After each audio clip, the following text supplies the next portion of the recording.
अब बात करते हैं कि एसोफेगस क्या है। अच्छा, एक दफ़ा खाना हमने निगल लिया तो उसके बाद खाना एक पाइप में दाखिल हो जाता है। वो पाइप जो बेटा जी स्टमक के पास जा रहा है, मैदे के पास, उस पाइप का नाम होता है एसोफेगस, खुराक की नाली, फूड पाइप। अच्छा, ये तकरीबन 25 सेंटीमीटर लंबा है, तकरीबन हर इंसान में इतना के लंबा है। मेरी हाइट थोड़ी सी ज़्यादा है तो डेफिनेटली मेरे अंदर थोड़ा सा ज़्यादा लंबा हो सकता है। अगर आपकी हाइट काफ़ी कम है तो फिर आपके अंदर 25 सेंटीमीटर से कम होगा। तो बेसिकली हर बंदे के लिहाज से ये थोड़ा कम ज़्यादा होगा, मतलब एवरेज जितनी है 25 सेंटीमीटर। अच्छा, उसके बाद बेटा जी no digestion occur, very very very important MCQ, याद रखेगा। एसोफेगस यानी खुराक की नाली, हमारे पास वो पाइप है, वो जगह है जहां पर कोई भी डाइजेशन नहीं होती है। मुंह के अंदर डाइजेशन होती है, याद होगा लास्ट लेक्चर।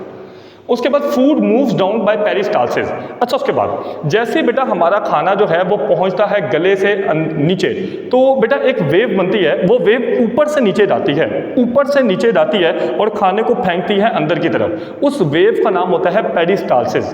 तो फिर से सुन लीजिए, पेरिस्टालसिस क्या है? ये वो वेव है जो एसोफेगस में पाई जाती है और ये जाती है ऊपर से नीचे और खाने को ऊपर से किधर फेंकती है? नीचे की तरफ। इसीलिए अगर आप दरख्त से उल्टे लटक कर भी पानी पियोगे तो वो पानी दिमाग के अंदर नहीं जाएगा, मैदे के अंदर ही जाएगा। क्यों? क्योंकि जैसे ही आप पानी को फेंकोगे गले के अंदर से, तो जैसे वो गले से नीचे जाएगा तो उसके बाद वेव बनेगी जो फोर्सफुली उस पानी को पकड़ के मैदे में नीचे फेंकेगी। तो याद रखिएगा, पेरिस्टालसिस वो वेव है जो ऊपर से नीचे जाती है और खाने को ऊपर से नीचे की तरफ धक्का लगाती है। जैसे कि आपको नजर भी आ रहा है कि ये वो वेव है जो खाने को नीचे की तरफ धक्का लगा रही है। अच्छा, उसके बाद food moves down by peristalsis, तो जो हमारा खाना उसको धक्का लगता है और वो धक्का लगते लगते वो मैदे के अंदर दाखिल होता है। कार्डियक स्फिंक्टर, अच्छा याद रखिएगा, हमारे मैदे से यहाँ पर एक दरवाज़ा है जिसका नाम होता है कार्डियक स्फिंक्टर। अच्छा, स्फिंक्टर का मतलब होता है डोर, दरवाज़ा, जो खुल भी सकता है बंद भी होता है, उसको स्फिंक्टर बोलते हैं। कार्डियक का बेटा मतलब होता है दिल, कार्डियोलॉजी हॉस्पिटल, दिल का हॉस्पिटल, कार्डियोलॉजिस्ट, दिल का स्पेशलिस्ट। जहाँ कहीं कार्डियो का वर्ड आ जाए आप फौरन समझ जाओ कि दिल के रिलेटेड। अगर किसी दवाई के ऊपर भी कार्डियो लिखा हो तो फौरन समझ जाओ दिल की कोई दवाई है। अच्छा, चूंकि जहाँ पर हमारा दिल ख़त्म हो रहा है बिल्कुल उसके पास ही हमारा जो है स्टमक पड़ा हुआ है, तो चूंकि स्टमक और दिल में कोई ज़्यादा फासला नहीं है, बिल्कुल दोनों पास पास ही पड़े हुए हैं। तो अच्छा, अब चूंकि दोनों एक दूसरे के पास पास पड़े हुए हैं इसलिए इसका नाम रख दिया गया कार्डियक स्फिंक्टर, कार्डियक स्फिंक्टर। तो बेसिकली अभी हमें बात समझ आ गई। Cardiac sphincter opens in response to pressure exerted by the food. जब बेटा जी खाना भाग अगर ऊपर से नीचे आकर इसके साथ टकराएगा तो अब ये दरवाज़ा खुल जाएगा और खाना घुस जाएगा स्टमक में। अच्छा, उसके बाद motility of alimentary canal. Alimentary canal मैंने आपको लास्ट टाइम बता दिया था, ये बेटा वो पाइप है जो मुंह से लेकर एनस तक जा रहा है। अच्छा, ये जो एलिमेंट्री कैनाल की मोटिलिटी, मोटिलिटी का मतलब होता है मूवमेंट, ये दो हैं, एक तो है पेरिस्टालसिस और दूसरी है बेटा सेगमेंटेशन। अच्छा, मैंने अभी बताया था कि पेरिस्टालसिस क्या है, ये बेटा एक वेव्स हैं जो ऊपर से नीचे की तरफ जाती हैं और खाने को आगे की तरफ धक्का लगाती है। तो पेरिस्टालसिस का क्या काम है? पुशेस फूड, पुश का मतलब धक्का लगाना खाने को।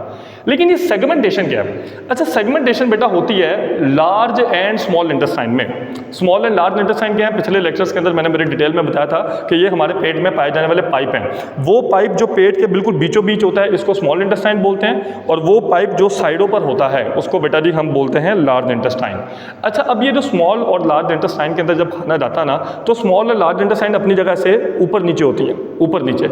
अब ये जो ऊपर नीचे होना इसको बेटा हम बोलते हैं सेगमेंटेशन। इसका मतलब दो बात हमने पढ़ ली है।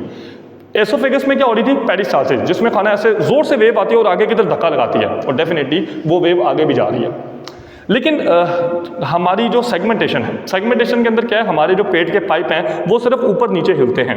अब इस ऊपर नीचे हिलने से जो खाना है इनके अंदर पड़ा हुआ है वो सिर्फ ऊपर नीचे ही होगा, दैट्स इट। लेकिन पेरिस्टालसिस जो है वो खाने को आगे की तरफ धक्का लगाएगी, सेगमेंटेशन सिर्फ इनको ऊपर नीचे करेगी। तो ऊपर नीचे करने का क्या फ़ायदा हुआ?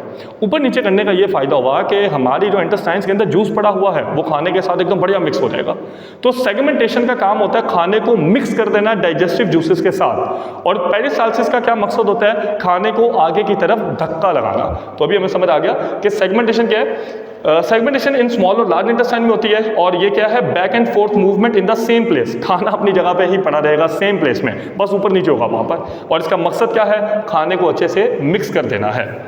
चलिए, अभी हमें बात समझ आ गई कि हमारे स्मॉल और लार्ज इंटेस्टाइन में सेगमेंटेशन होती है। उसके बाद बेटा जी एंटी पेरिस्टालसिस, मैं अभी तुम्हें बता रहा था कि पेरिस्टालसिस क्या थी।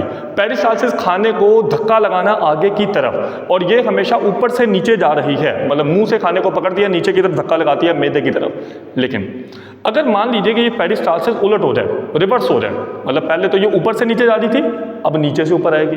तो ये क्या करेगी, अगर मान लीजिए कि आपको बड़ी स्ट्रॉन्ग एंटी पेरिस्टालसिस है, बड़ी स्ट्रॉन्ग, तो फिर ये क्या करेगी, ये आपके पेट के पाइपों से खाना बाहर खींचेगी और पेट के पाइपों से खाना खींच के बाहर आएगा स्टमक में, फिर यहाँ से खाना खींच के बाहर आएगा एसोफेगस में और एसोफेगस से होता हुआ मुंह से बाहर गिर जाएगा और इसी को बेटा हम बोलते हैं वॉमिटिंग, यानी कि उल्टी आना। तो एंटी पेरिस्टालसिस यही होती है, यानी उल्टी आना, वॉमिटिंग। अच्छा, उसके बाद ये हंगर पैंग्स का एक वर्ड है। देखिए बेटा, अगर कोई इंसान कुछ भी खाना ना खाए, मतलब काफ़ी देर होगी उसने नाश्ता नहीं किया, 7-8 घंटे हो गए हैं और वो ऑफिस में काम किया जा रहा है, मेहनत किया जा रहा है, लेकिन नाश्ता भी नहीं करके आया हुआ था, तो क्या होगा, उसका मैदा ज़ोर ज़ोर से कॉन्ट्रैक्ट करना शुरू करेगा। जब उसका मैदा ज़ोर ज़ोर से कॉन्ट्रैक्ट करेगा तो उसके मैदे में, पेट में दर्द होने लग पड़ेगा। इसको बेटा हम बोलते हैं हंगर पैंग, यानी भूख लगने से दर्द होना। हमारी बुक में लिखा हुआ है कि लो ब्लड ग्लूकोज लेवल। देखें बेटा, जब कोई इंसान रोटी चावल खाना वाना नहीं खाएगा, नाश्ता वाश्ता नहीं कुछ करेगा, तो फिर क्या होगा, उसके जो ब्लड है, ब्लड के अंदर ग्लूकोज कम हो जाएगा, यानी चीनी कम हो जाएगी। जब भी याद रखेगा, आप रोटी चावल वगैरह खाते हैं, इसको तोड़कर बनता है ग्लूकोज, यानी कि चीनी, तो इसलिए हमारा खून मीठा हो जाता है। लेकिन अगर आप कुछ भी नहीं खाओगे तो जाहिर बात है चीनी भी नहीं बनेगी, यानी ग्लूकोज नहीं बनेगा, जिससे खून फीका हो जाएगा।